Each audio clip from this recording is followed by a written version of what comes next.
The Demon, or Il Demonio, as the original title says, is an Italian horror film from 1963 that seemed to be totally forgotten in the world of cinema today, which is very odd for reasons I will be talking about during this review. The Demon takes place in a small village in the southern parts of Italy, where we focus on a young and tormented woman named Puri.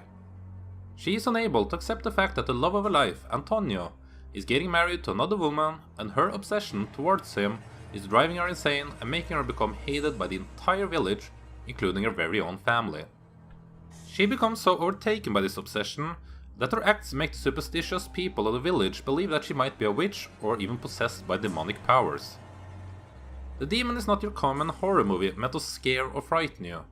Instead, this is a psychological horror focusing on the mental breakdown of the Puri character and how superstitional beliefs can take over a person's mind.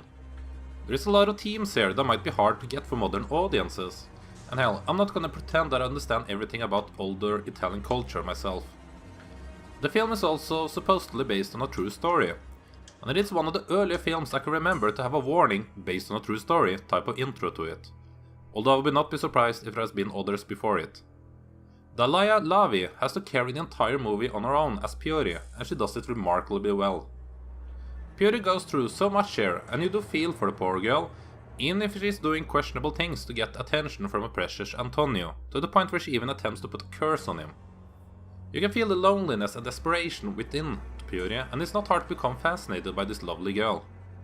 Lavi is perhaps best known for her part in Casino Royale, but genre fans will rather remember her for her part in Mario Bava's The Whip and the Body. Her part in The Demon must have been very challenging and controversial for her, and I hope at the time that it did do good for her career, and she deserves it after delivering such a strong performance. The atmosphere in this little village also comes across as very authentic. The people involved look like real villagers and not like actors at all, which gives us a very interesting look at Italians and the old school culture of that time period.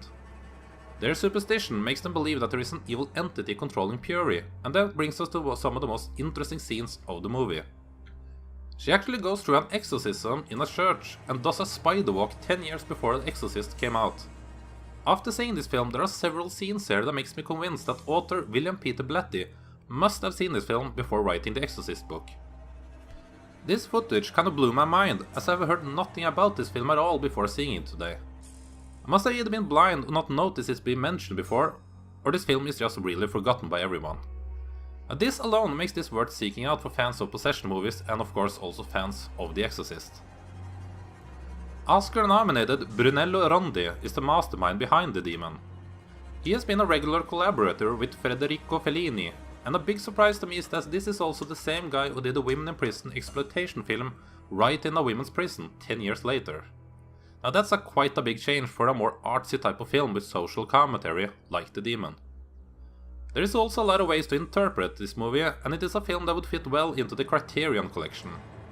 I'm shocked that this film is more known, as it is a masterpiece of its time and it still works today even if it feels a bit dated. You have to have an appreciation for older movies, and if you are one of those who dislike the idea of black and white movies, then this is absolutely not something for you. It's also very dramatic, and if that doesn't sound like something you can enjoy, then just skip it. For those who find the things I mentioned interesting, then see it if you are actually able to find it. The Demon is the biggest discovery I've had so far this year, and even though it is a bit dated, it is an excellent piece of cinema. The Demon gets a solid 4 out of 5.